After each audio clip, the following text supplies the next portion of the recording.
Welcome to Velvet Crimes. I am Dr. John Watson, your narrator, and tonight I recount a case whose very first moment unsettled me. It began with a watch lying beside the body of a man long departed, yet still, impossibly, it ticked on. From that sound grew a mystery that pressed Holmes and me into darker questions than mere time could measure. Tonight's tale is The Watch That Ticked After Death. Before we begin, remember, truth often hides in plain sight, waiting for the watchful eye. Where in the world are you listening from tonight? If you're ready for another case, show your support and become part of our mystery-loving community. Now the hour is set, the case awaits, let us begin. It was on a wet October morning, the sort of sullen grey London day that seeps into one's bones, when Holmes abruptly ceased his violin playing and turned to me with that gleam in his eyes which only came when the world, in all its chaos, had presented him with something delightfully illogical. "I presume, Watson," he said, "that you did not hear the clock strike 3 this morning?" "Indeed not," I replied, stretching in my chair by the hearth. "I was in bed by 11 and, thankfully, untroubled by insomnia." "Then you have missed the start of something curious," Holmes murmured, walking over to the window and tapping the glass thoughtfully. "A telegram arrived while you were still abed. From Inspector Gregson. It mentions Gresham House in Belgravia. A man found dead, but not simply dead, Watson.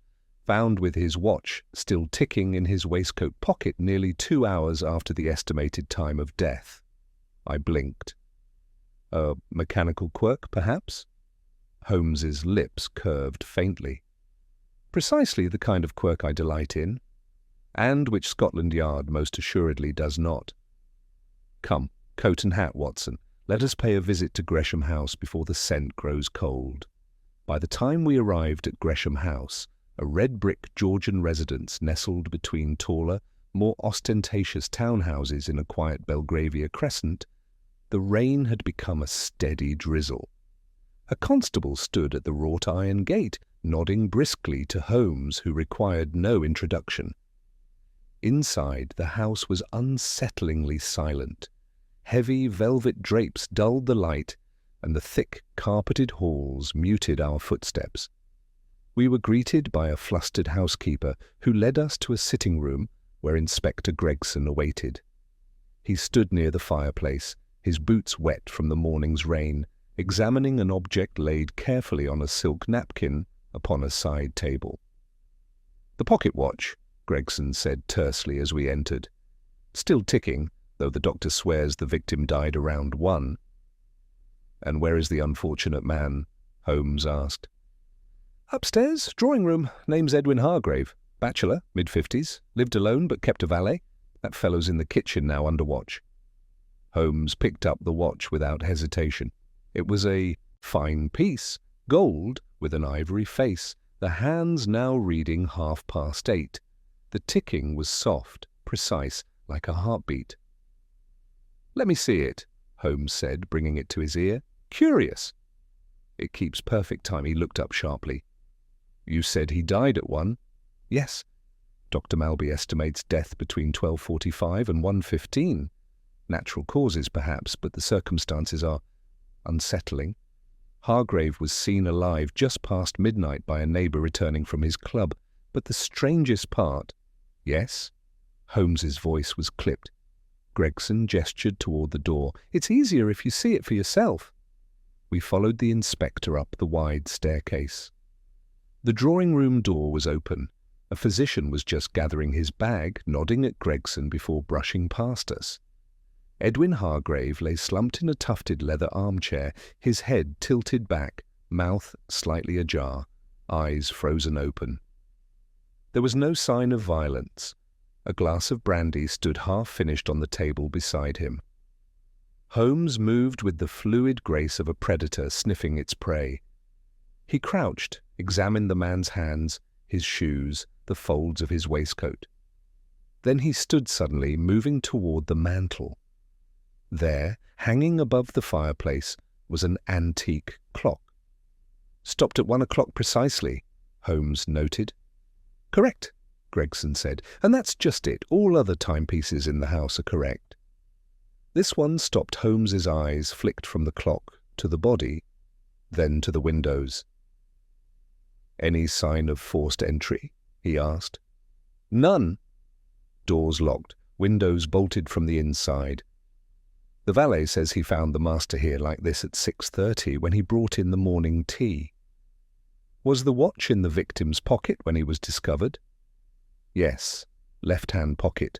That and a folded letter, nothing else disturbed." "A letter?" Holmes raised a brow. Gregson handed it over. It was brief. A single sentence, typed unsigned.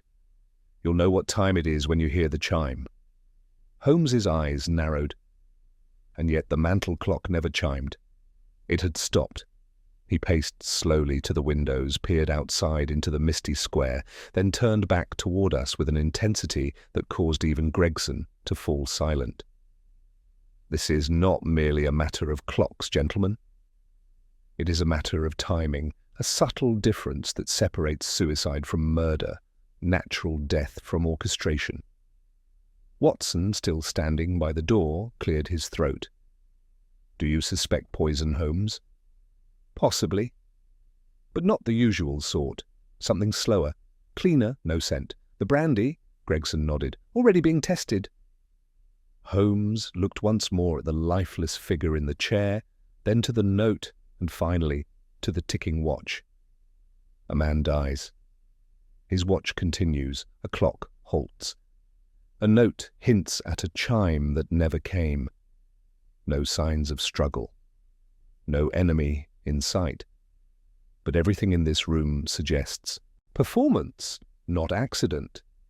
He turned toward us, the firelight casting angular shadows across his sharp features. "This, my dear Watson, is a murder arranged as if it were theatre.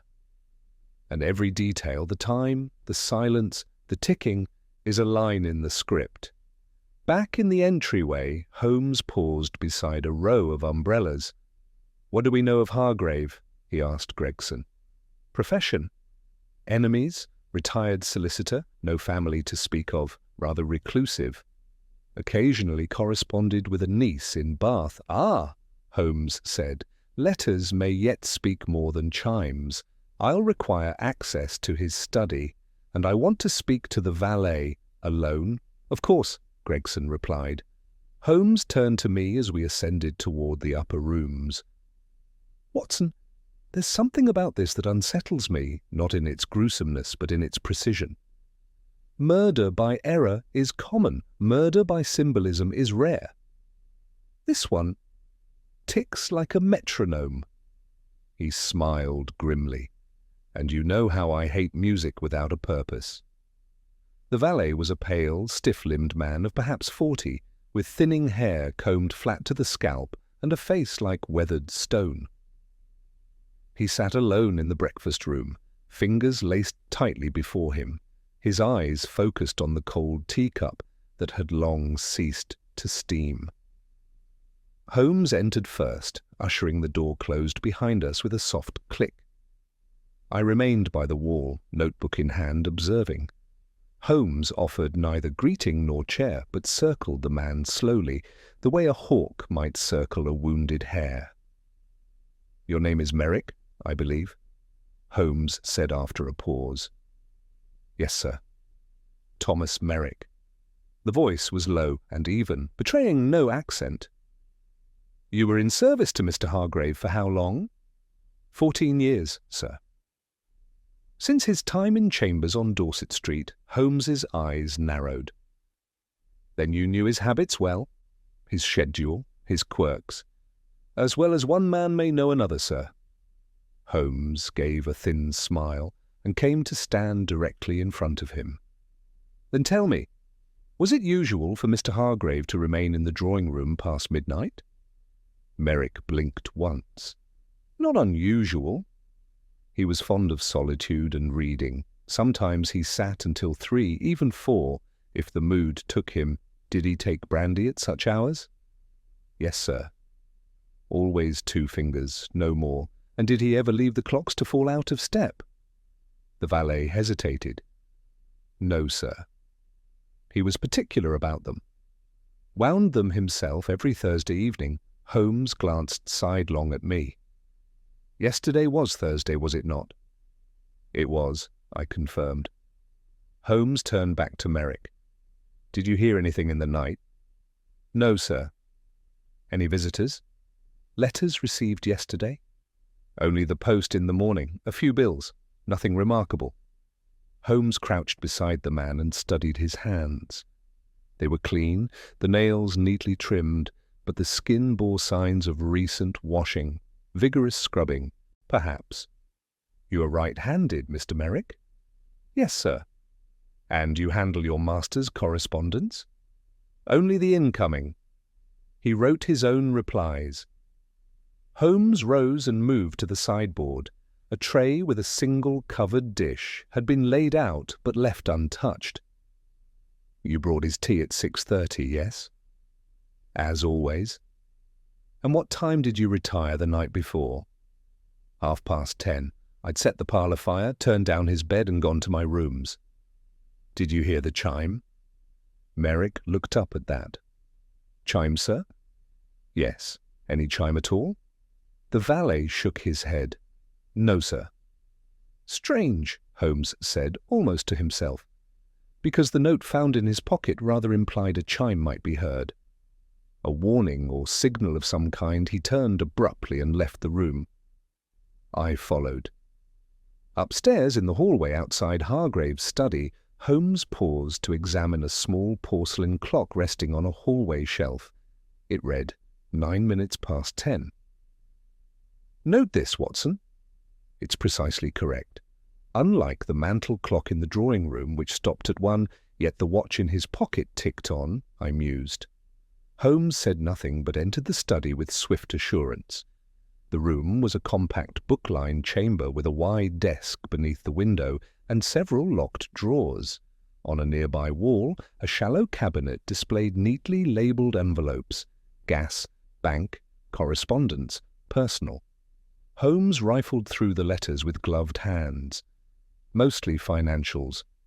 Nothing from family. Wait, what's this? He extracted a thin blue envelope with a red wax seal. The seal bore no crest, only a cryptic symbol, an equilateral triangle within a circle. The handwriting was spidery, unfamiliar. Holmes did not open it. Watson, he said, note the date, Tuesday. 3 days ago. This was not mentioned by the valet. May I asked. He handed it to me. The envelope was unaddressed, though postmarked in London. No return name, light as air. Nothing inside? I asked. Holmes's eyes gleamed. Open it. Inside was a single sheet, typed like the note found on the deceased. It read, Tick-tock, Mr. Hargrave. The reckoning begins when the chiming stops Holmes's brow furrowed. An escalation. 2 notes. First a warning, then a message left on the body. These were not casual pranks, they were ritualistic. I felt a chill, despite the warmth of the fire crackling in the hearth behind us. Do you believe the valet withheld this? I asked. Possibly. Or Hargrave never showed it to him. But someone wanted Hargrave frightened. And perhaps... They succeeded. Holmes strode to the window and flung open the sash. Below, the street lay empty. A single carriage rattled past. I want to speak to this niece in Bath, Holmes said. Arrange it, Watson. Telegraph her. Ask whether she knew of any quarrels, threats, oddities in recent letters. I nodded and set about composing the message. Holmes, meanwhile, returned to the desk. He began unlocking drawers one by one, flipping through papers until he let out a soft, triumphant noise. Here we are. He drew out a faded black leather notebook, much older than the others. Inside were coded markings, some in shorthand, some in Latin, and others in a strange cipher I did not recognize. Hargrave kept secrets, Holmes muttered. I looked over his shoulder. What do you think it is? An index, perhaps, of debts, or clients, or enemies. He tapped a page dated 7 years prior. Here, see this? D. Mercer, 3 o'clock, final warning. I frowned. That's eerily close to the note. Holmes snapped the book shut. It seems Hargrave played a longer game than anyone knew. We must find out who D. Mercer is, or was. Later that afternoon, we took a hansom cab to a gentleman's club in St. James's, following a thread Holmes had uncovered while cross-referencing Hargrave's legal records. D. Mercer, it turned out, had been a client in a notorious inheritance dispute nearly a decade ago. Holmes read from a small clipping he had acquired from the archives at Lincoln's Inn. Daniel Mercer, clerk accused of forging a will, charges dropped for lack of evidence. Hargrave represented the estate's rival claimant, and now, I asked, vanished from public record 6 years ago. Do you think... I think we are chasing a man who resented Hargrave enough to leave veiled threats nearly a decade later, Holmes said, and he may no longer be a man who goes by the name Daniel Mercer. Back at Baker Street, as twilight settled and fog pressed against the windows, Holmes smoked in contemplative silence. I sat opposite, reviewing my notes. The valet, the letter, the clock, the ciphered journal, I said. It all connects, but not clearly.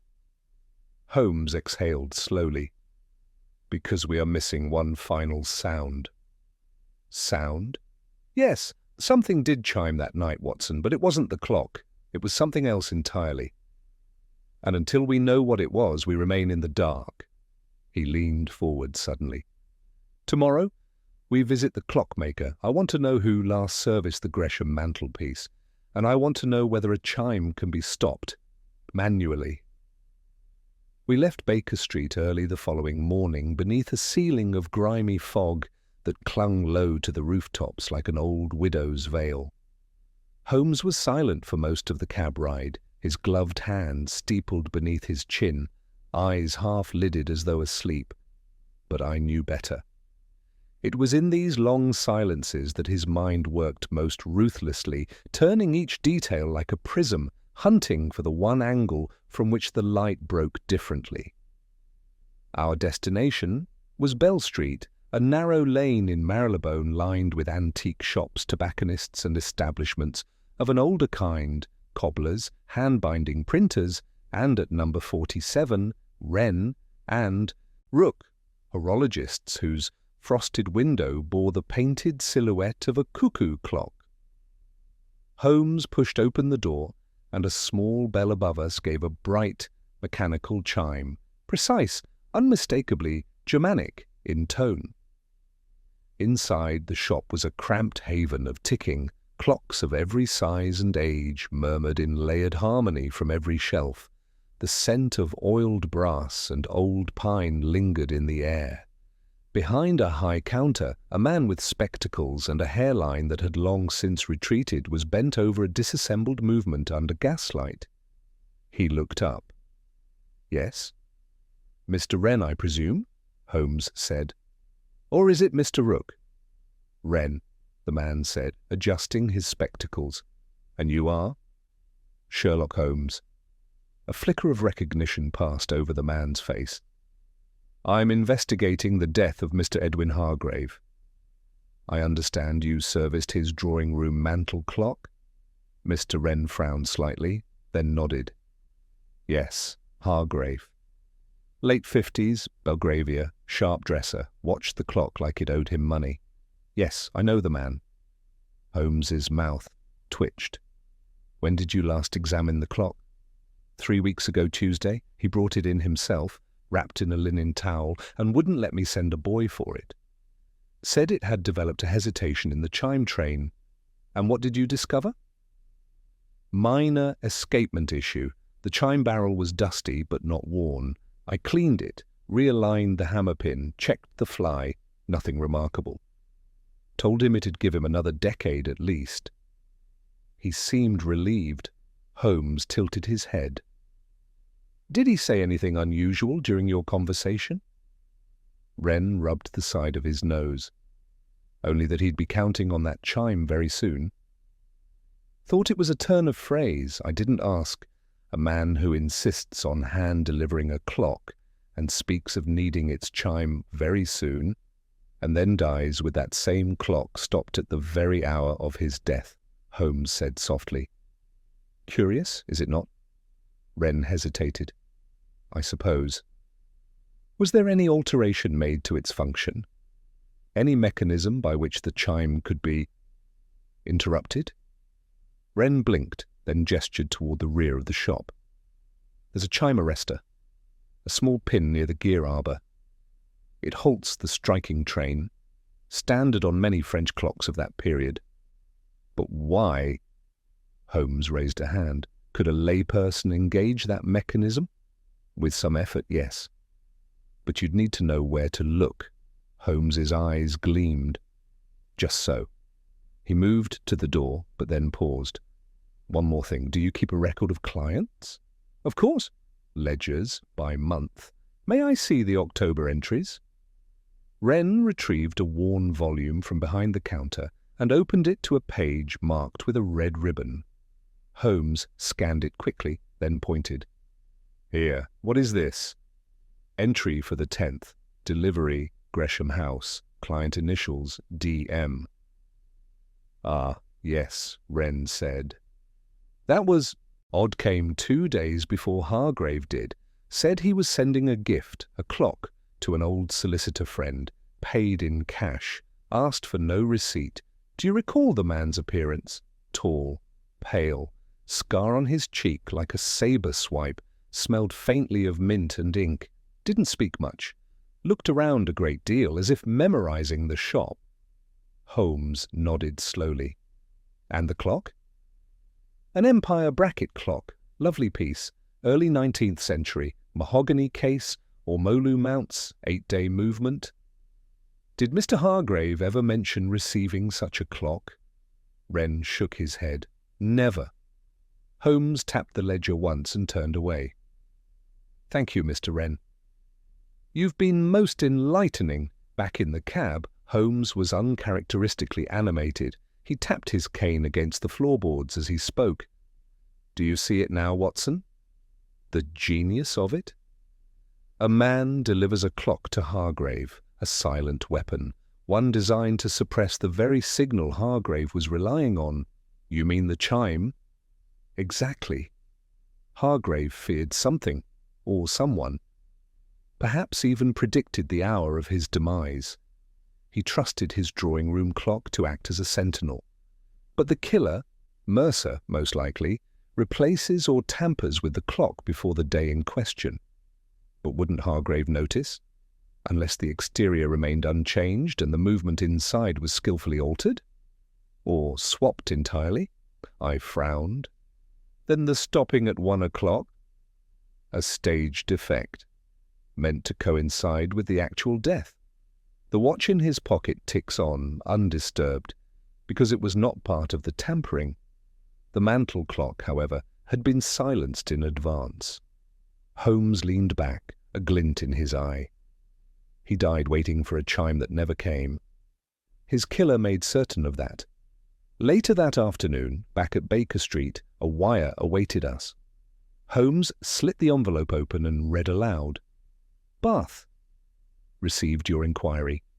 Yes, Uncle Edwin mentioned receiving a strange heirloom, a clock, from a past adversary. Sounded amused.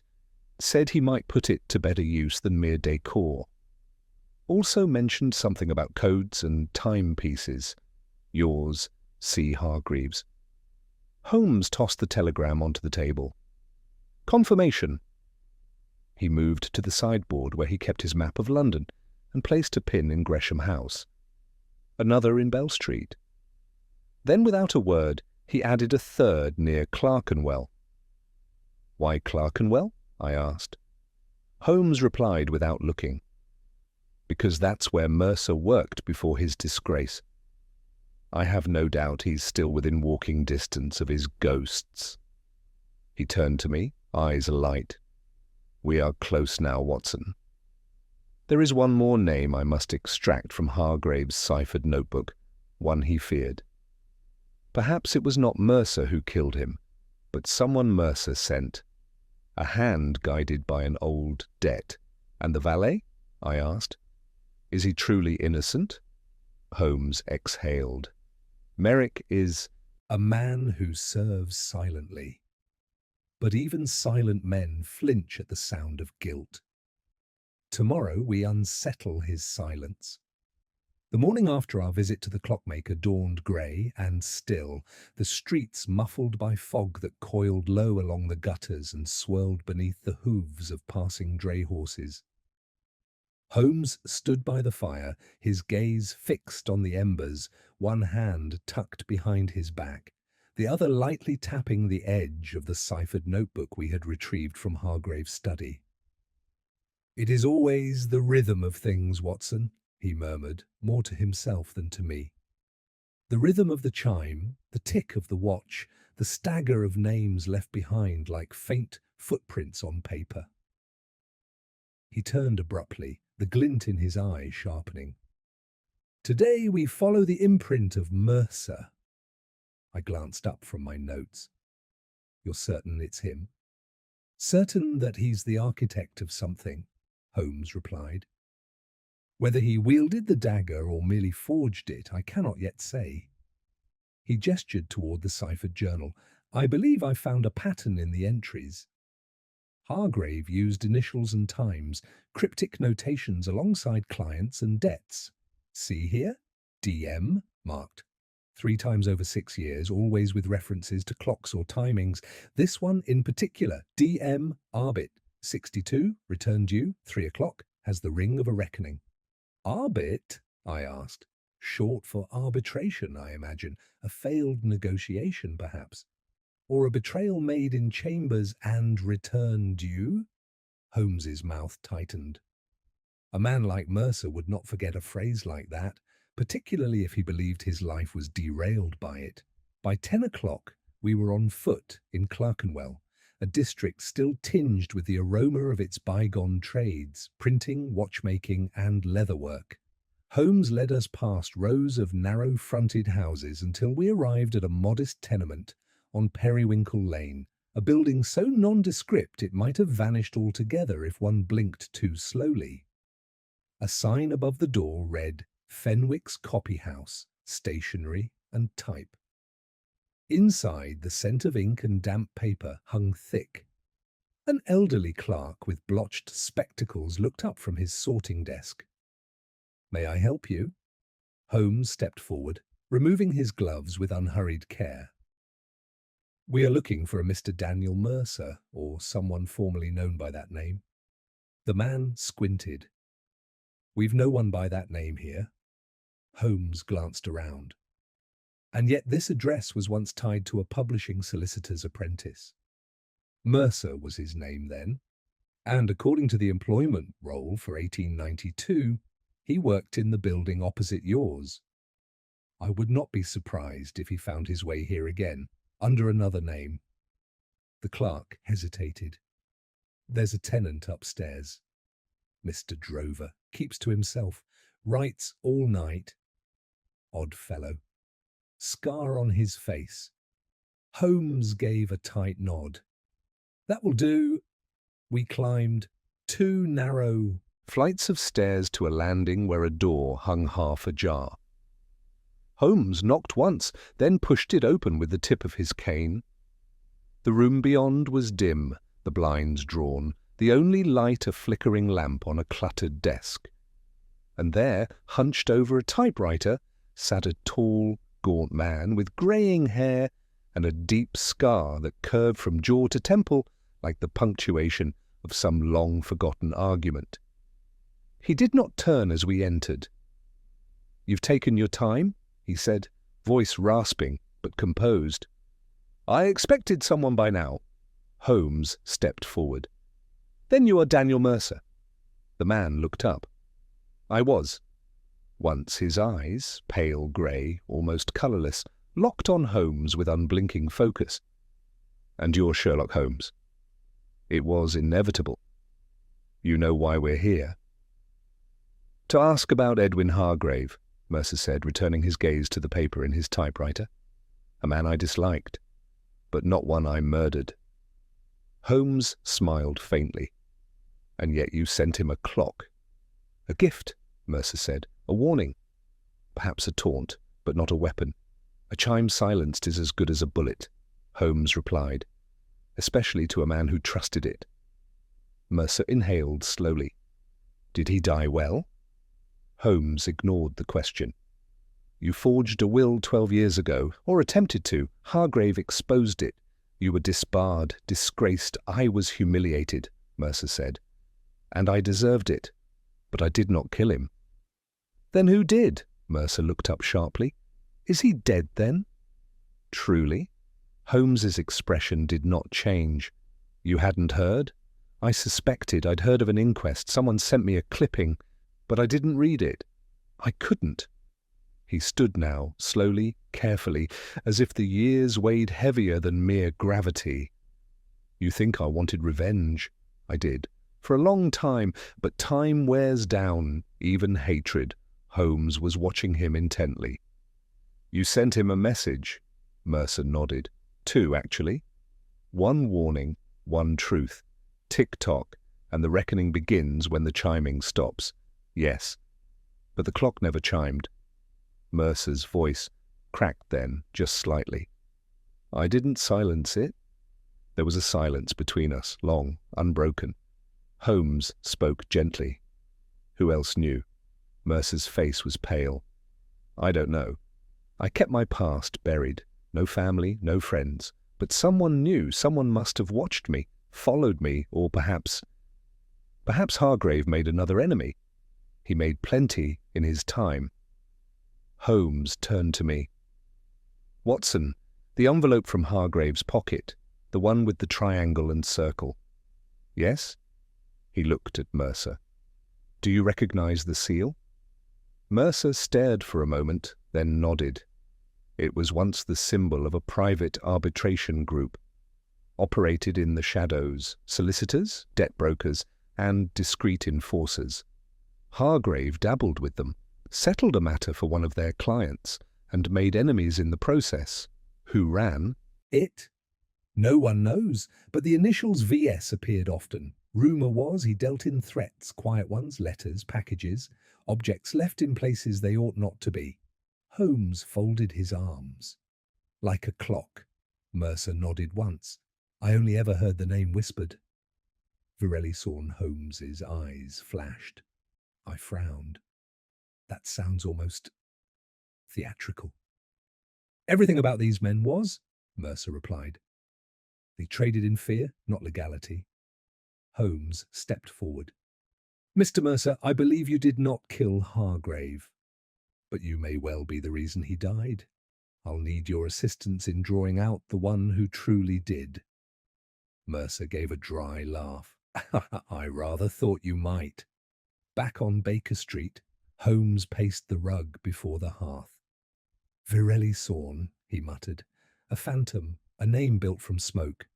Yet he signs with symbols, sends packages, and chooses instruments of time as his weapons." "Do you believe he's real?" I asked. "Oh, I believe he's very real," Holmes said, "because only a real man hides that well." He stopped suddenly, pointing toward the notebook again. "I missed it. Look, Watson. This entry here. VS, sealed again. 300, must warn M." That wasn't about Mercer. That was a message to protect him. Hargrave may have tried to warn him, and paid the price. The fog thickened by evening, turning London's streets into corridors of shadow and gaslight. The lamps outside Baker Street glowed like distant moons behind veils, and the air carried the scent of coal smoke and wet brick. Holmes had not eaten. He had scarcely spoken since our return, though his hands worked with unusual speed, leafing through Hargrave's ciphered notebook, cross-referencing old case files, sketching symbols and timelines across several open sheets on the table. From my chair by the hearth, I watched his concentration with a mix of admiration and growing unease. "It's the hour again," I ventured. "Just past 1 in the morning." Holmes didn't glance up. "Yes, the same hour Hargrave expected to die. You believe he anticipated it with such certainty?" "Watson," he said softly but with force, "when a man winds his clock precisely every Thursday, instructs his servant not to disturb him past midnight, and clutches a watch in death that ticks on while all else around it stops, yes, I believe he knew exactly what hour would come for him." I rose and crossed the room. "But if he suspected someone like this Virelli Sorn, why not seek protection?" "Because Hargrave was proud. Too proud to admit fear. Or perhaps," Holmes tapped his temple, "perhaps he thought the warning had been heeded, that Mercer would take the message seriously." Holmes paused, eyes narrowing. "We need to revisit Gresham House. There's something Hargrave left behind, something even Merrick may not have known." We arrived at Gresham House just after dawn, the city still rousing. Gregson, already inside, greeted us with a yawn and a shake of the head. "You lot keep strange hours." Holmes smiled thinly. "Murder rarely observes a schedule, Inspector. I've kept Merrick in the house under light supervision, per your request." "What exactly are we hoping to find?" Holmes swept past him, heading directly toward the drawing room. "The answer to that, dear Gregson, lies not in what is visible, but in what Hargrave hid from sight." The drawing room remained as we'd left it, the armchair, the half-drunk brandy, the stopped clock on the mantel. Holmes moved past it all, eyes fixed on the far wall where a small bookshelf stood near the fireplace. He crouched beside it, running his hand along the floorboards beneath the lowest shelf. "Watson," he said sharply, "bring me that coal poker." I fetched it. Holmes tapped the boards, listening intently. "Here." He inserted the poker between two planks and gave a calculated twist. There was a soft crack, followed by the faintest creak of hinges, well-oiled, discreet. A square panel, not more than a foot wide, tilted upward to reveal a cavity below. Inside, wrapped in oilcloth, were two items, a sealed envelope and a small lacquered box. Holmes retrieved both, rising with care. Even Merrick didn't know of this. Remarkable. The hiding place was built into the baseboard, installed deliberately, likely during renovations. Only Hargrave could have used it. Gregson watched with raised brows. "Shall I fetch gloves?" "No need," Holmes said. "This was meant to be found, eventually." He broke the wax on the envelope and unfolded the letter inside, his brow furrowed deeper with each line. "To whomever finds this, should I be silenced? Know that my death was not natural. There are men who do not kill with daggers or pistols, but with timing, symbols, and fear. One of them goes by the initials VS, a name he changes like gloves. I once defended such a man. Later, I refused him. He offered me one final game, a riddle. If I solve it, he leaves me in peace. If I fail, the chime will stop. To my niece, burn the clock. Trust no gift with brass hands. To Mercer, if you ever read this, I tried to shield you, but you must not look back. That's where he hides. E.H., a deathbed puzzle, I murmured. Holmes handed the letter to Gregson, then turned his attention to the lacquered box. It was of Chinese design, inlaid with mother-of-pearl, a beautiful object, incongruous in a solicitor's house. He unlatched it slowly. Inside lay a pocket watch, not the one found on Hargrave's body, but another, older, tarnished. Its hands stuck at 12, its glass cracked slightly at the edge. But what caught the eye was the engraving inside the lid. Holmes read it aloud. "When the chime ends, I begin." Underneath the watch, folded neatly, was a square of paper bearing the same symbol from the earlier note, the triangle inside. "A circle. This is the real message," Holmes muttered. The one VS intended Hargrave to fear, not merely interpret. A metaphor, yes, but also a challenge. Gregson frowned. Challenge? Varelli Sorn, or whatever his true name is, wanted Hargrave to solve something. The watch, the chime, the timing, it's all part of a larger mechanism. He tapped the box lightly. And he gave him the final piece just before the end. Downstairs we found Merrick in the kitchen, sipping weak tea. He looked up, startled, but made no move to flee. Holmes sat across from him, the small box on the table between them. "Merrick," he said gently but firmly, "you know more than you've admitted. Perhaps not everything, but something." The valet said nothing. Holmes opened the box, revealing the second watch. "Have you seen this before?" Merrick hesitated. "No, sir." Holmes leaned forward. "Mr. Hargrave trusted no one, not even you. Yet you were loyal, I believe that. But I also believe you saw something the night he died. Something you've chosen to forget." Merrick's fingers tightened around his teacup. I heard something, a soft sound, not from the mantel clock, higher pitched, almost like a bell, but not." Holmes nodded. "Go on." "I thought it was from outside, sir, from the study. But when I went up, there was nothing, just the fire burning low, and a faint smell. Sweet metallic." Holmes's eyes narrowed. "You should have said this before." "I didn't know what it meant." "I still don't." Holmes rose. "You will," he said. "We all will." Because that sound, that note, wasn't just the chime Hargrave expected. It was the beginning of something else, something that has not yet ended. Back at Baker Street, Holmes worked late into the night, diagrams and time charts scattered across the floor. The lacquered box lay open beside him, the silent watch catching the glow of the firelight.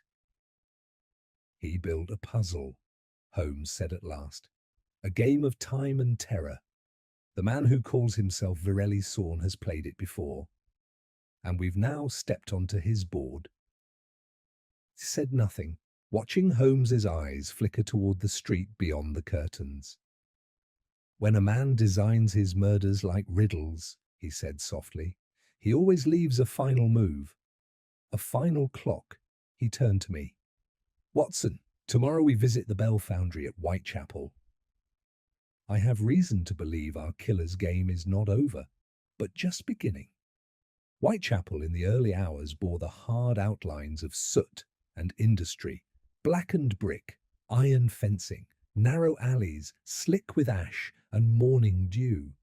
Yet beyond the clatter of carts and the groaning of distant machinery, there was something else, a faint, rhythmic pulse.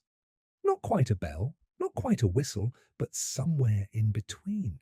A resonant clang carried faintly on the air, like the heartbeat of a sleeping giant. Holmes led us along Goulston Street, the smoke from a nearby tannery rolling low across the cobbles. He moved with urgency now, the kind of controlled energy I had come to associate with the turning of some inner lock, when the tumblers of his mind clicked suddenly into alignment. "You believe the chime Merrick heard originated here?" I asked as we turned into a side lane marked Bellman's Court. Holmes nodded. "Not by accident. Whitechapel is the cradle of England's bell-making tradition, and many of its workshops, Watson, have reputations far older and darker than the churches they served." Before us loomed a long, squat building with soot-stained walls and narrow, arched windows. A faded sign above the door read, "G. Haldane and Sons, Master Bell Founders, since 1784. We entered into a space that seemed untouched by time. The air was dense with the scent of scorched brass and clay moulds. Rows of bell forms sat drying in silence, their mouths gaping like frozen screams. On the far end of the foundry, a tall, wiry man with streaks of silver in his beard hammered away at a bronze collar. He did not stop as we approached. "Mr. Haldane?" Holmes asked, raising his voice above the ringing metal. The man paused, resting the hammer on a bench. His eyes were sharp, alert. "Aye, that's me. I am Sherlock Holmes. This is Dr. Watson. We're investigating a matter connected to one of your more discreet commissions." Haldane wiped his hands on a leather apron, his expression unreadable. "I've worked for cathedrals and cemeteries, sir." "Nothing discreet about bells." Holmes smiled faintly. "Then perhaps you recall an order placed 3 weeks ago. A single bell, no clapper, no inscription, just a tuning to C sharp. Delivered not to a church, but to a private residence in Belgravia." At that, Haldane stiffened. "Odd request," he said slowly, "but not illegal." "Of course not," Holmes replied, "but certainly peculiar, especially when paired with a matching mechanism, a concealed strike arm, fitted not to toll on the hour, but on command. A chime that rings only once." Haldane looked from Holmes to me, then sighed. "It came through a private courier. Paid in advance, anonymous deposit, all instructions typed. The piece was delivered by my assistant, under strict orders. The house on Gresham Crescent, no names, but a symbol burned into the crate, a triangle in a circle." Holmes's eyes narrowed. "Was this the first time you've seen that emblem?" "No," Haldane admitted. "It's appeared before. Years ago, after the war, small commissions, odd calibrations, always paid in gold sovereigns, always with the same warning. Haldane hesitated. "You'll never hear your own bell. That's what the message said." Holmes stood silently for a long moment, then turned back toward the massive cooling bell in the center of the foundry. "May I examine your register?" Haldane gave a reluctant nod and handed over a thick, leather-bound volume from behind the bench. Holmes flipped quickly through the pages until his finger landed on an entry dated 4 weeks prior. "No name," he murmured, "but a delivery address. GH drawing room, to be installed midnight. Clock cabinet mechanism concealed." "GH," I repeated. "Gresham House." Holmes closed the book. "The bell was hidden inside the cabinet." I blinked. "But Hargrave's clock never chimed." "Precisely," Holmes said, "because the bell was never meant to chime at regular intervals. It was a delayed trigger, an audible cue for fear, not for timekeeping. A single note, likely triggered remotely. The sound Merrick heard. Gregson, who had joined us unannounced from behind, spoke from the shadows. "What kind of murderer leaves a calling card in sound?" Holmes didn't turn. "The kind who sees death not as an act, but a performance." We returned to Baker Street that afternoon, bringing with us both the knowledge of the bell's construction and a fresh list of questions. Holmes had become preoccupied with the letter hidden in Hargrave's floorboards. He spread it once more across the table, fingers dancing over the lines as if reading them for the first time. "Watson," he said at last, "recall the phrase, 'I once defended such a man.' Later I refused him. He offered me one final game, a riddle. If I solve it, he leaves me in peace. Yes? What if this wasn't metaphor? What if Hargrave was presented with a genuine riddle, something encoded within the timepieces themselves?" I leaned forward. But how would that connect to the bell? Because bells and clocks are in essence cousins. Both measure intervals, both carry meaning through tone, and both can be altered, ever so slightly, to deliver hidden information. He turned to the second pocket watch, the one in the lacquered box. Gently, he opened the casing and tilted it to the gaslight. "Look." I peered closely.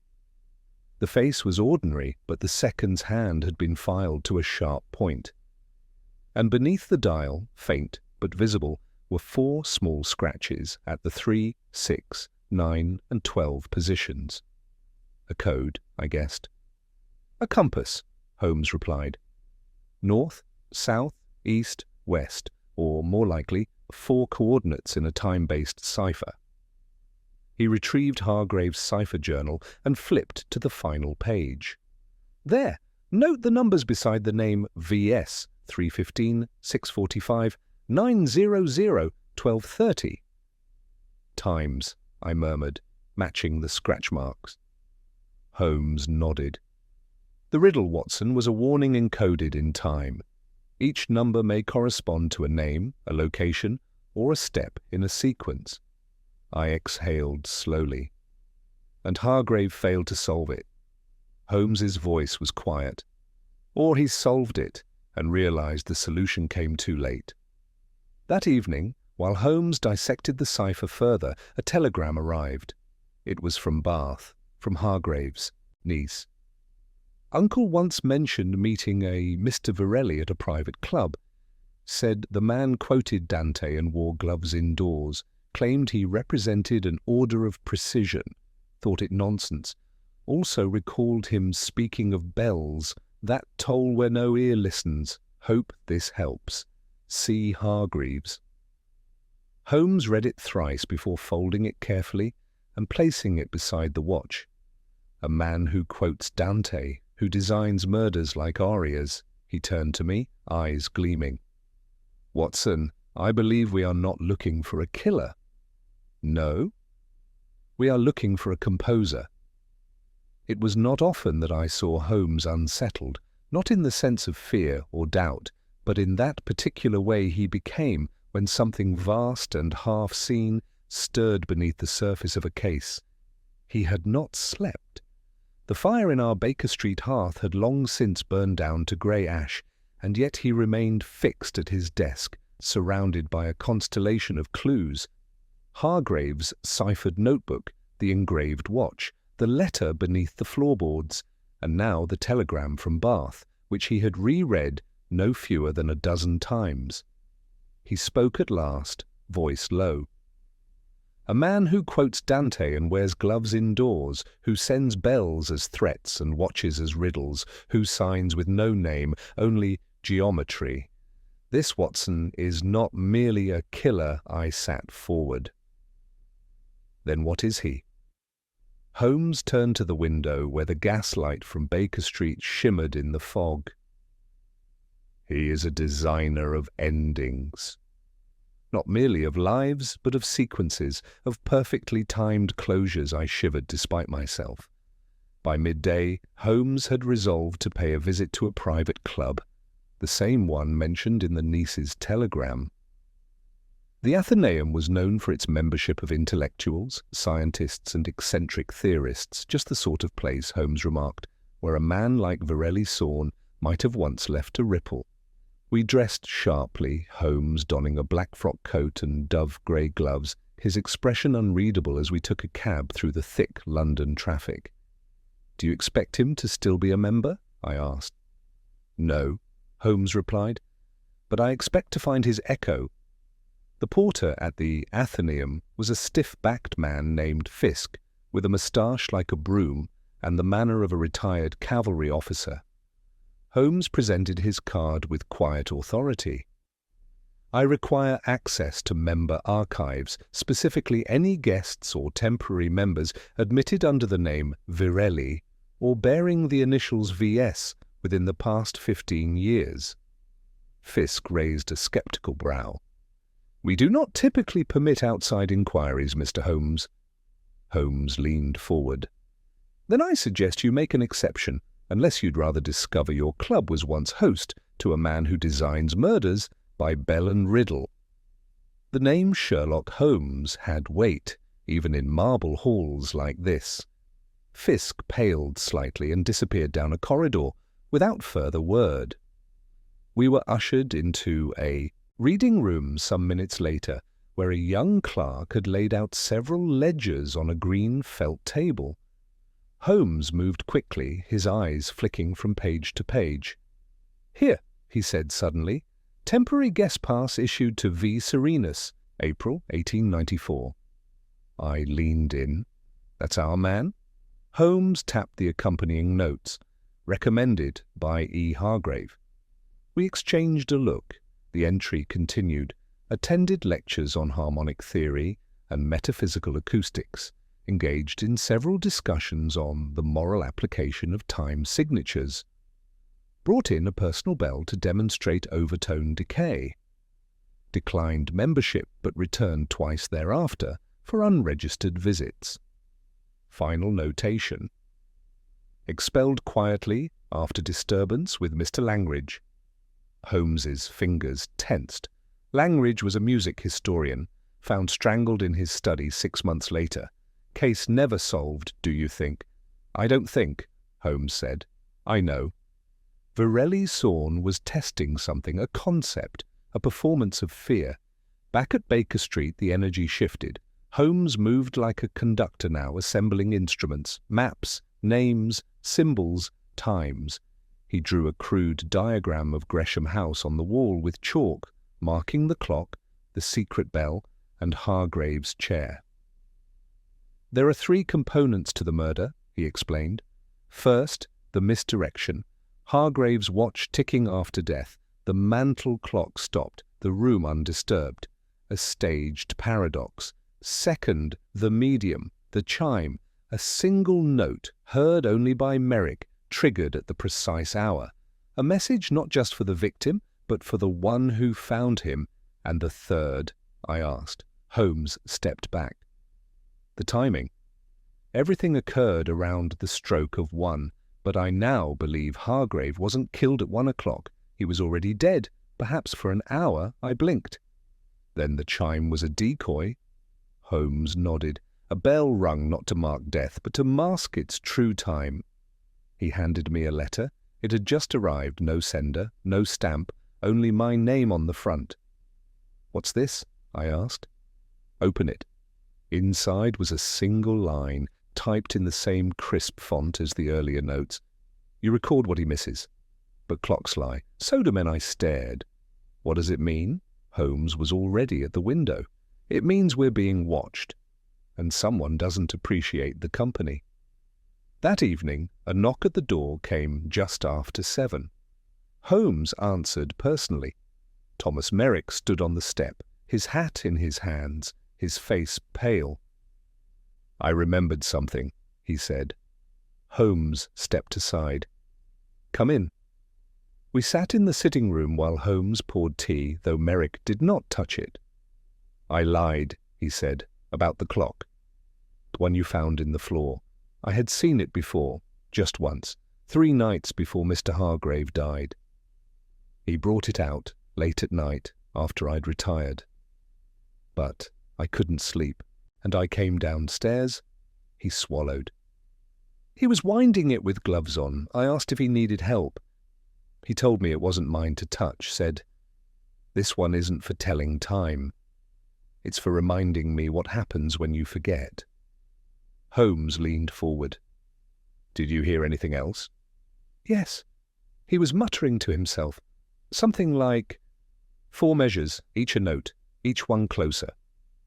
Then he stared at the wall for a long while. Which wall? Holmes asked. Merrick pointed. The one with the cabinet clock, where the hidden bell was. Holmes's eyes sharpened. And did he say anything about visitors? Merrick hesitated. 1. A man who came after midnight. Tall, gloves, smelled of lavender and iron.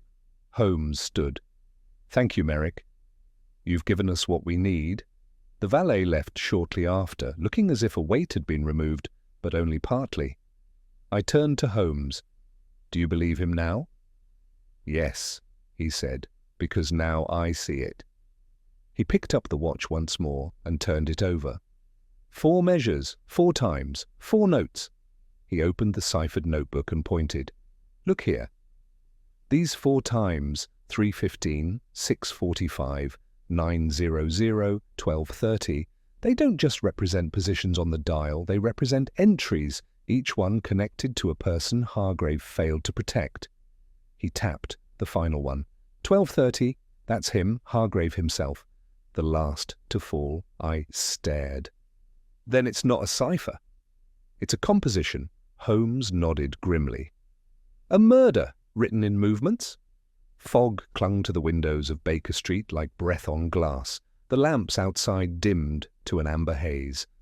Inside, Holmes stood before his chalkboard, studying the spiral of names, times, and symbols he had drawn like the staff lines of a mad composer. Each clue, a bell, a clock, a code, was a note in a piece of music only Holmes could hear. And now, at the centre of the score, sat a name I had not expected, Langridge. Langridge, I repeated, glancing at my notes, the music historian from the Athenaeum. Strangled in his study in '94. Case left unsolved. Because, Holmes said, turning to face me, it was never intended to be solved. It was a rehearsal for what? For Hargrave's death. He drew 4 lines on the chalkboard like the hands of a clock. 3:15, 6:45, 9:00, 12:30. 4 measures, Watson, a quartet of victims, Langridge, Mercer's associate, whom we've yet to identify, an anonymous debtor from an 1898 arbitration case, and Hargrave, each tied to Virelli Sawn, each representing 1 note in his performance. And the times? Markers, Holmes replied. Each incident aligns not just chronologically, but musically. The seconds between events, the spacing of the clues, all mimicking a rhythm. Then this isn't just a series of murders, I said slowly. It's a composition. Holmes nodded. And we're fast approaching the finale. Holmes insisted we visit the London Metropolitan Archive the following morning. It was there, among bound volumes of estate disputes and arbitration rulings, that he uncovered the second movement of the killer's silent quartet, the name Vincent Daltrey, a piano manufacturer's son, and the primary figure in a bitter inheritance contest in 1898. Hargrave had served as mediator. Daltrey challenged a will, lost his fortune, and vanished shortly thereafter, Holmes murmured, flipping a final page. But he left behind a signature on 1 court affidavit. He passed me the document. My eyes narrowed. A circle and a triangle. Holmes tapped it. He used the symbol before Sawn ever did. Then Daltrey is Sawn. Holmes considered. Or Sawn took up his work, his message, perhaps even his name. But why? Because to someone like Sawn, identity is nothing. Only the performance matters. The signature is merely the overture. The deaths, those are the crescendo. Back at Baker Street, Holmes sent for Inspector Gregson, who arrived 2 hours later in a state of wary irritation. "Every time I visit here, you give me more questions than answers," Gregson grunted, tossing his gloves on the side table. Holmes gestured toward the watch, now disassembled upon a velvet cloth beside the fire. "We are tracking a killer who believes himself an artist, Inspector. His medium is time. His tools are sound and suspense. I deal in evidence, Holmes, not allegory." "Then here is your evidence," Holmes said, handing over the sealed box we had retrieved from Gresham House. The murder weapon was not a knife nor poison, but design. The bell was timed, the watch was staged. Hargrave died not when the world believed he did, but when the killer wanted the world to believe. Gregson examined the contents, then the notebook, flipping through pages filled with symbols and names, clocks, bells. What does any of this prove? "It proves," Holmes said coldly, "that your suspect is not a man who kills in anger, but in silence. He stalks not with footsteps, but with patterns, and if we don't stop him, his next victim will fall precisely on cue." That night Holmes received a letter. No postmark, no signature. Only a pressed sheet of paper left beneath our door. It read, 3 notes played. 1 remains. The audience is gathering. The final will toll where silence once lived. Do not interfere. Holmes read it aloud, then set the letter aflame in the fireplace. "Watson," he said, "we must move faster." We have little time. By midnight we were in the reading room of the Royal Academy of Music, one of the few places in London that might recognize a composition written in timepieces instead of notes. Holmes had corresponded days earlier with a Professor Magnus, an expert in harmonic sequences and musical cryptography. The man now examined Hargrave's ciphered notebook, the engraved pocket watch, and the 4 times Holmes had charted. "You say this killer uses these times as measures?" Magnus asked, stroking his beard. "Yes, 4 entries, 4 intervals." The professor stared at the notebook, then traced the scratches on the watch dial.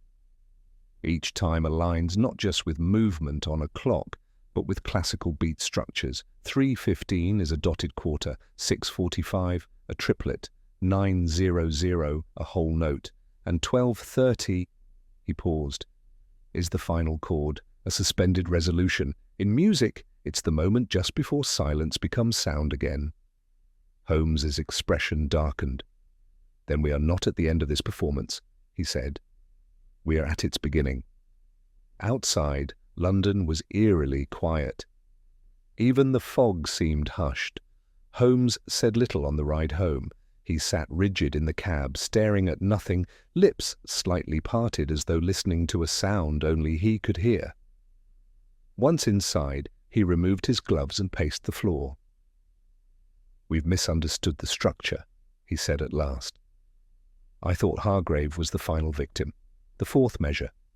But no, he was the 3rd I straightened." "Then the 4th is still alive?" "Yes." Holmes returned to the chalkboard, erasing Hargrave's name from the 12:30 position and sliding it instead to 9 o'clock. "The final measure, the resolution, will occur at 12:30, as written, which means—" He spun to me, eyes sharp. "We have less than 2 days, and one name yet to find. Who is it?" Holmes exhaled. "Someone connected to Hargrave, to Langridge, to Daltrey. A thread woven through all 3. Someone who hasn't yet heard their own bell toll." I swallowed hard. "And what happens at 12:30? Holmes's voice was barely a whisper. "Someone dies." And the curtain falls. It was just past 5 in the morning when Holmes announced he had found the 4th name. He had not slept. The fire in our sitting room had burned down to cold embers, and the gas lamps flickered as if struggling to keep pace with his mind. I had dozed briefly in the armchair, only to wake to the sound of chalk, furiously scratching across the blackboard once again. Holmes turned as I stirred, eyes hollow, but gleaming with urgency. "Watson," he said, "we must go to Hampstead." "At once." "Hampstead?" I rubbed my eyes. "What's in Hampstead?" "A man who was never supposed to exist." The 4th movement. The silence that hasn't yet fallen. The sun was still low behind the mist as we rode through the half-sleeping streets. Our cab jostled over uneven stones and cut across wide avenues until at last we reached a narrow crescent lined with tall, ivy-covered homes. Holmes checked a scrap of paper in his pocket, then pointed. "There. Number 17, barrister by the name of Julian Willoughby." I frowned. "I don't recognize it." "You wouldn't," Holmes replied. "His name appears only once in Hargrave's ciphered notes, tucked between Daltrey's and Langridge's, and in a recent ruling connected to Hargrave's estate arbitration, a witness, not a litigant. He exited the cab before it had fully stopped. I followed. Willoughby answered the door himself. He was a slender, nervous man with a scholarly stoop and quick, darting eyes that never settled in one place for long. He wore a paisley dressing gown and clutched a copy of the Times like a shield. "I'm not accepting new clients," he said with an apologetic grimace. "If you're here on business or we're here on survival," Holmes interrupted. Willoughby blinked. I beg your pardon. My name is Sherlock Holmes." "This is Dr. Watson. We believe you may be in grave danger." The man blinked again, once, slowly, then gave a slight laugh that lacked conviction. "Danger? Me? That's preposterous. I'm a civil barrister, not a soldier." Holmes stepped inside without invitation. "And yet 3 men connected to a dispute in which you were named have all died under circumstances that defy natural explanation." Willoughby's expression faltered. "What are you talking about?" Holmes wasted no time. "Langridge, strangled in 1894. Daltrey, disappeared in 1998, presumed dead. Hargrave, poisoned, his time of death falsified with clockwork and misdirection, all linked to the same legal sequence, all conducted under the distant shadow of a man who calls himself Virelli." Sawn Willoughby's skin blanched. He staggered backward and reached for a chair. "I knew the name Langridge," he said quietly. "And of course I read about Hargrave. But I never connected them. I assumed the timing was coincidence." "There are no coincidences in this matter," Holmes said grimly. "Only measures in a musical arrangement. You, sir, are the 4th, the final chord. And we have reason to believe your death is scheduled for 12:30 tomorrow." Willoughby's eyes widened. "That's insane." "Is it?" Holmes drew a folded slip of paper from his coat and handed it to him. "When the chime ends, you begin." Willoughby's hands trembled as he read. Where did this come from?" "From Hargrave's hidden chamber. His last defense against a killer who constructs time like a stage set." I can't believe this." "You must," Holmes said firmly, "unless you wish to become the silence that completes the symphony." Willoughby, visibly shaken, allowed us to inspect the house. Holmes was meticulous, examining fireplaces, winding all clocks by hand, peering beneath rugs, tapping on panelling. In the drawing-room, he paused before a large grandfather clock. "Watson, note the inscription on the casing." I knelt beside him. "To J.W. with time and gratitude. Hargrave gave him this clock," Holmes said, "most likely during the arbitration case." "It's not working," I said, noticing the stillness of the hands. "No," Holmes said softly, "because someone has stopped it." He opened the back panel and immediately recoiled. Inside, nestled in the hollow behind the pendulum, sat a small gloved hammer mechanism. A single brass chime bell, tiny gears, a coiled wire, tied not to any functional movement, but to a pocket watch embedded in a hidden recess. Holmes extracted the watch and held it to his ear. "It's ticking," he murmured. "Set precisely to 12:30. Willoughby was pale. "What is it?" "Your death knell," Holmes said. We dismantled the device and returned to Baker Street. Holmes sent Willoughby into protective custody under Gregson's watch. Then, in our sitting room, he laid out all 4 watches in a straight line, the original from Hargrave's body, the lacquered box timepiece, Daltrey's engraved case, recovered from legal archives, and now Willoughby's. He arranged them north, east, south, west. "This is no longer a puzzle, Watson. It's a ritual. Then what is the pattern?" Holmes closed his eyes. Each man was given an instrument, not just to mark their death, but to prepare them for it, a warning, a countdown, and each one failed to act in time, except Willoughby. "Yes." Holmes opened his eyes. "But we have interrupted the rhythm, broken the composition, and Virelli Sawn will not take that lightly." I swallowed. "What do you expect him to do?" Holmes looked at the window. "Something improvisational." The next morning brought no attack, no letter, no bell. The hours crept toward noon with agonizing slowness, the silence between them growing heavier with each tick of the clock above our mantel. Holmes, ever methodical, sat unmoving by the fire, eyes fixed on the watch he had wound for himself, placed precisely at arm's length on the table. "I expect him to strike before 12:30, he murmured. "His precision will not tolerate open defiance." I nodded, adrenaline sharpening my every sense.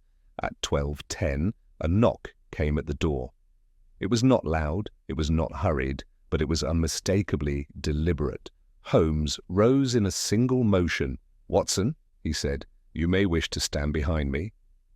I moved without protest. He opened the door. Standing on the step was a tall man in a charcoal grey coat, a black bowler tucked under his arm, and gloves so pale they looked like bone. He was clean-shaven, with sharp cheekbones, and a strange, neutral calm in his eyes. He looked between us. "I take it," he said, "you've finished the piece."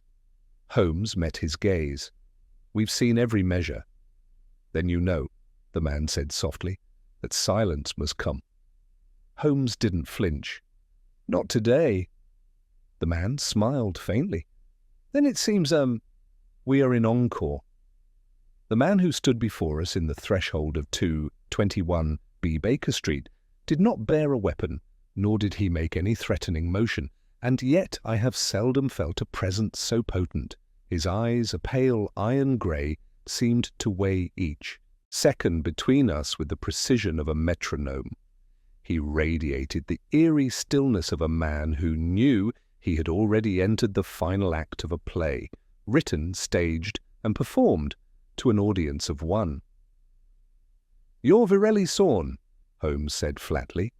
The man offered a slight tilt of his head. "I've worn other names." "But yes, that is the one you followed, Mr. Holmes, and followed well." Holmes did not invite him in. "You knew we'd find you?" "Of course." The piece was composed to be discovered eventually. The watch, the bell, the chord, you have conducted admirably, but your interference— He allowed himself a small, rueful smile. "Pont has disturbed the resonance." "You mean," I said, my voice low, "you're upset we saved Willoughby's life?" Sorn looked at me for the first time. "Dr. Watson—" "The audience's heart. You write down what the maestro omits, what he refuses to feel, but you must understand, I do not kill for pleasure. I orchestrate for completion." Holmes interrupted sharply. "Spare us the metaphors." "You staged 4 murders over more than a decade, each planned like a movement in a score. But Willoughby disrupted your finale." "No," Sorn replied, stepping 1 pace closer to the doorway. "You disrupted it."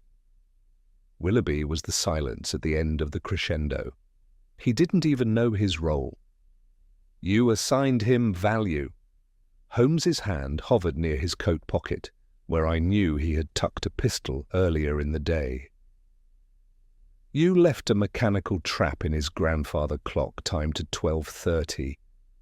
You expected him to be sitting there alone, like the others." Sorn inclined his head. "And had he done so, the bell would have chimed?" "Not loud, but enough. The rhythm complete. No more blood than necessary. No confrontation." Holmes stepped forward now. "But you came here?" "In person. Why?" "To hear the silence," Sorn said simply. "For the first time in years, the music was interrupted. And I wondered, what happens when the audience refuses to applaud?" Holmes stared at him for a long moment. Then, to my astonishment, he stepped aside. "Come in, Mr. Sorn." Sorn blinked once. "Unexpected." "We have tea," Holmes said, "and questions." Inside, the air was heavy with tension. Holmes poured tea with the calm of a man hosting a guest, though I could see the slight tremble in his left hand as he lifted the pot. Sorn took his cup black and did not touch the biscuits.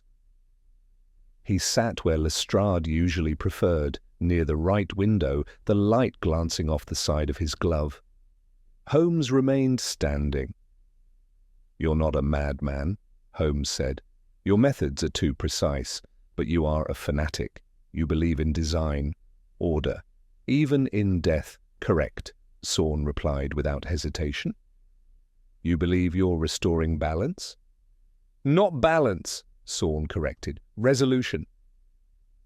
Hargrave was the final dissonance.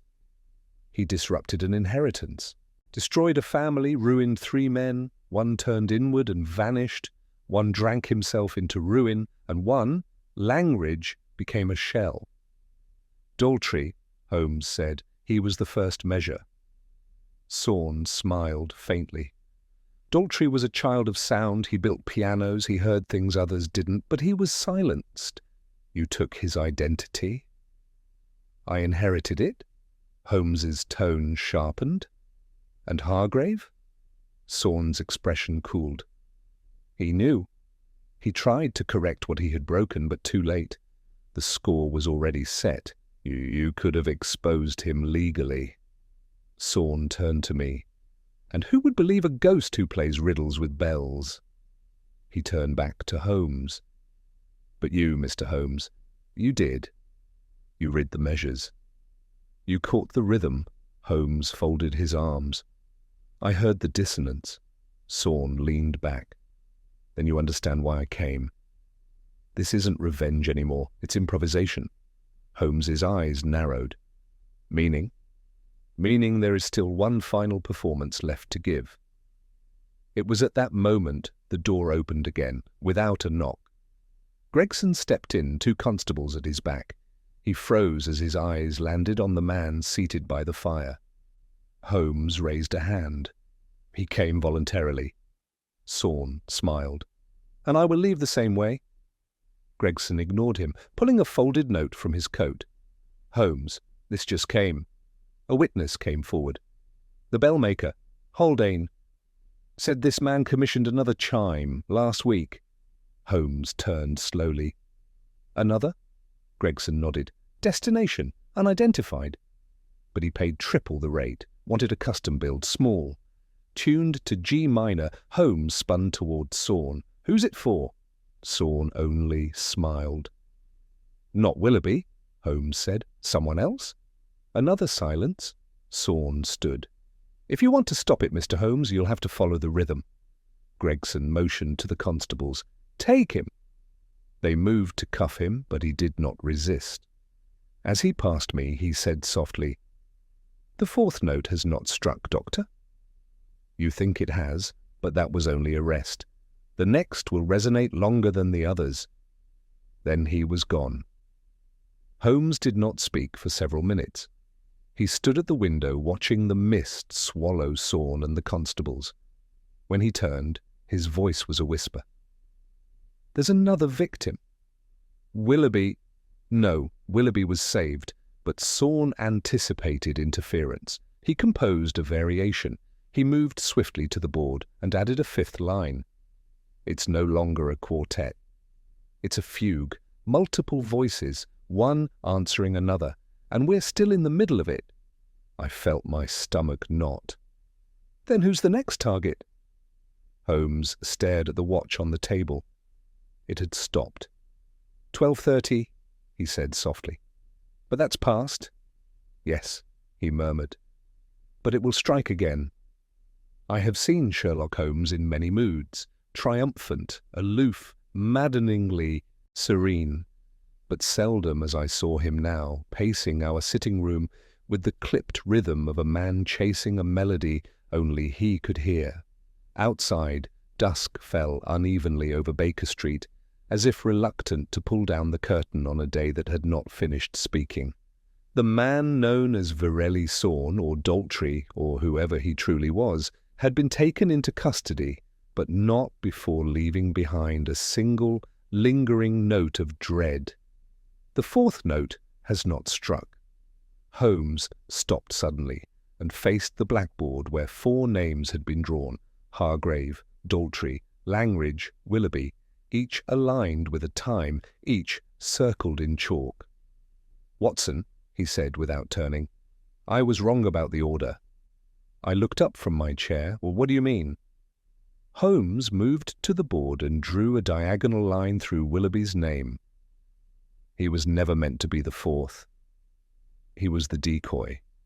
The audience, he tapped Hargrave's name. He was the 3rd, yes, but not the finale. Then who is? I asked. Holmes turned toward me and his voice dropped to a hush. the only person who appears in the periphery of all 4 cases. A man who remained invisible by profession. One who was always present, but never central. I frowned. Who? Inspector Simon Haldane. My jaw tightened. The bellmaker. Holmes nodded grimly. He manufactured all 4 instruments. Every bell, every chime, delivered them to the right place at the right time. He played the silent accompaniment beneath Saun's melody. But Haldane came forward. He testified. Holmes moved toward the fireplace, staring into the dying embers. Yes, after the fact. After the trap had failed. After we had saved Willoughby and Saun had been taken. He offered just enough truth to appear cooperative, just enough to clear suspicion. I stood. Then you believe he's Saun's partner? I believe he's the composer behind the composer. Saun was the performance. Haldane, the stage manager. He turned to me with sudden intensity. We must return to the foundry, now. Before the final bell is cast, the streets were nearly empty as we cabbed south to Whitechapel. The fog had thickened once more, swallowing lamplight and stretching shadows like strings pulled taut across the city. When we arrived at Bellman's Court, Holmes did not wait for the driver to stop. He leapt down and strode straight to the foundry door. It was unlocked. Inside, the great hall was still and close, the air thick with brass dust and recent heat. The moulds lay cooling, but the great furnace in the corner still glowed with a dull, pulsing light, like the last ember of some enormous beast. "Someone's been here," I whispered. Holmes motioned for silence. We moved cautiously between rows of wooden forms, the smell of scorched metal in our nostrils. Then Holmes stopped beside a freshly cast bell, smaller than the others, still warm to the touch. No inscription. No clapper. Only the faint imprint of the triangle and circle symbol burned into its rim. "This was poured today," Holmes murmured. "Tonight, even. Too late for delivery." He turned and froze. At the back of the foundry, beneath the iron scaffolding, a small workbench had been cleared.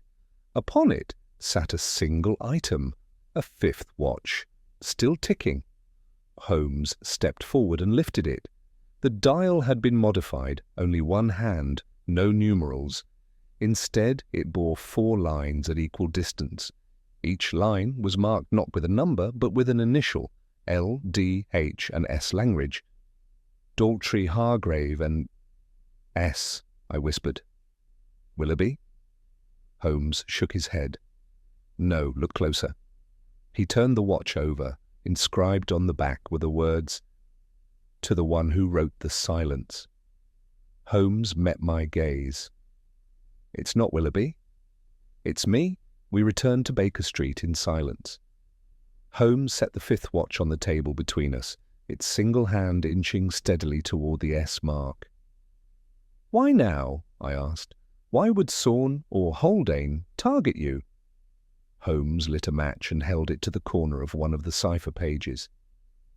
"Because I disrupted the tempo," he said. "I interrupted the final movement. I changed the score, and so now I must become part of it. But how would they reach you now? With Saun imprisoned and Haldane exposed." Holmes exhaled. "Because the performance does not end when the conductor falls. It plays itself out. Every element is already in motion." He tapped the watch. "This will strike at 12:30, not with a sound, but with an action." I stared. "A device?" "More than that," Holmes said. "A sequence. One that began with a letter, continued with a delivery, and ends with someone pulling a trigger already placed." "Where?" But Holmes was no longer looking at me. He had turned toward the fireplace again, toward the mantel, where our own clock sat, gently ticking, and above it a framed painting. Holmes stepped forward. "Watson," he said quietly, "hand me the poker." I did so, and he used it to tilt the painting upward. Behind it was a small recess in the wall, and inside, ticking faintly, was a second bell. We dismantled it together, our hands steady despite the chill in the room. The mechanism was simple but cruel, a concealed bell wired to a pocket of black powder, set to trigger once the internal watch reached its mark. A timed execution, set for 12:30, tonight. Was it Haldane? I asked. Holmes nodded. Saun designed the riddle. Haldane ensured it completed itself. But how did they get in? Holmes gave a half-smile. We let them. The day we visited the foundry, he came back with us under the pretense of clarifying a testimony. Asked to wait below. He must have had minutes alone in the sitting room, and he planted the bell? Yes. When no one would look, he held up the final watch.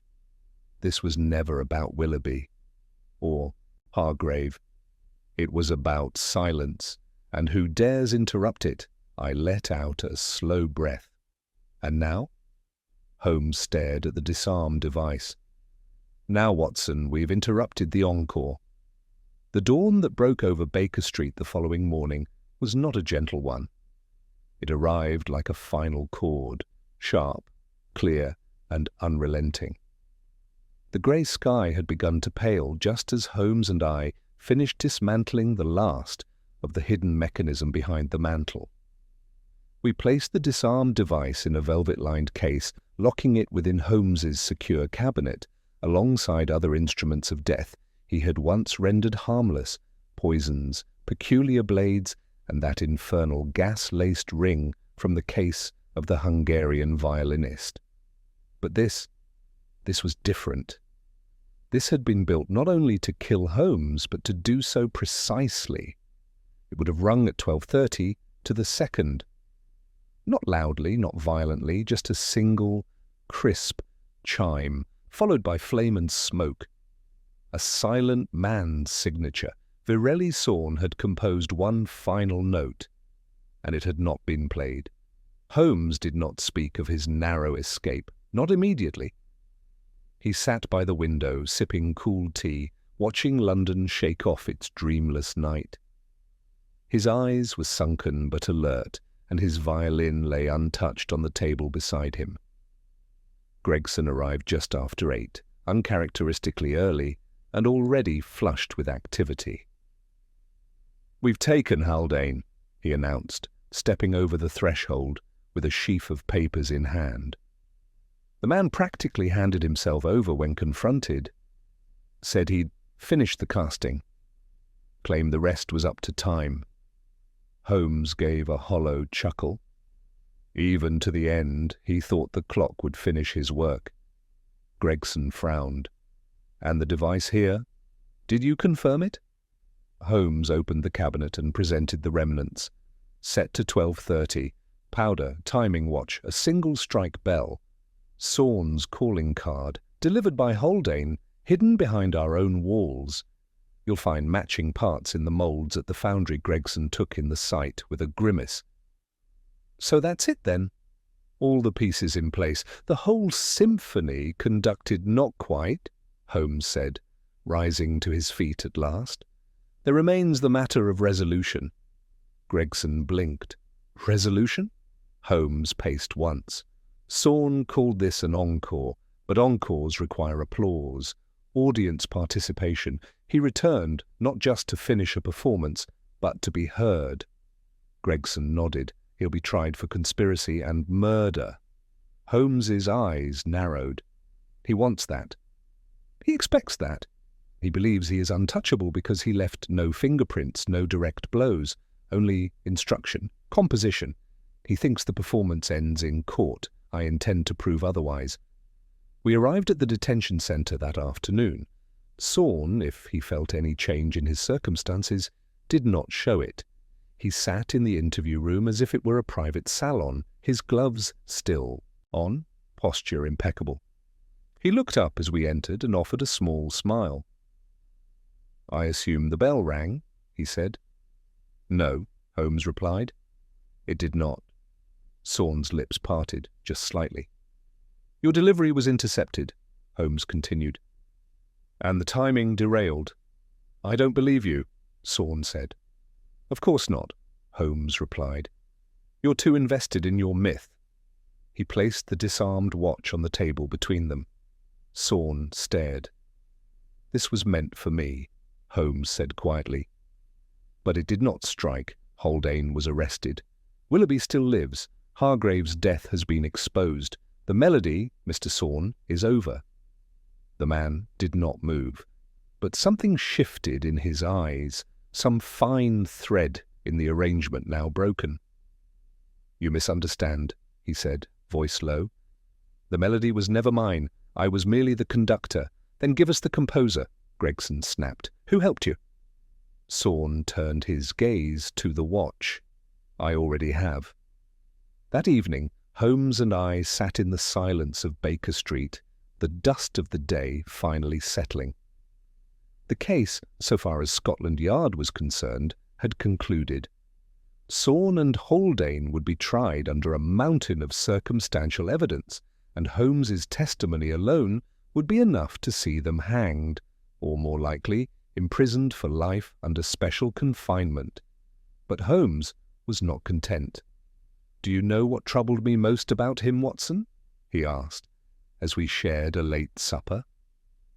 I shook my head. He was correct. About one thing I raised a brow. Holmes continued. He said the melody was never his. And I believe him, but then whose was it? Holmes reached into the stack of cipher pages we had recovered from Hargrave's notebook and withdrew a final crumpled sheet we had both dismissed days earlier. It was marked only with a single line. The apprentice who watched the forge learns how to time the flame. I leaned forward. What does it mean? Haldane's apprentice, Holmes said. The one who delivered the first bell to Hargrave, who vanished after 1894, no name, no employment records. And you think, I think there's someone else, Holmes said quietly. Someone younger. Someone unseen. Saun performed the movements, yes, but I believe someone else wrote the first one. I frowned. You mean we've captured the violinist, but not the composer? Exactly. He poured another cup of tea and watched the steam rise. Saun's encore was loud because he expected it to be his last. But now he waits, like a man who believes the curtain hasn't truly fallen. Outside, a street organ played a waltz in slow, uneven rhythm. A boy called out to another across the road, and somewhere far off a church bell struck the hour. Holmes turned to the mantel clock.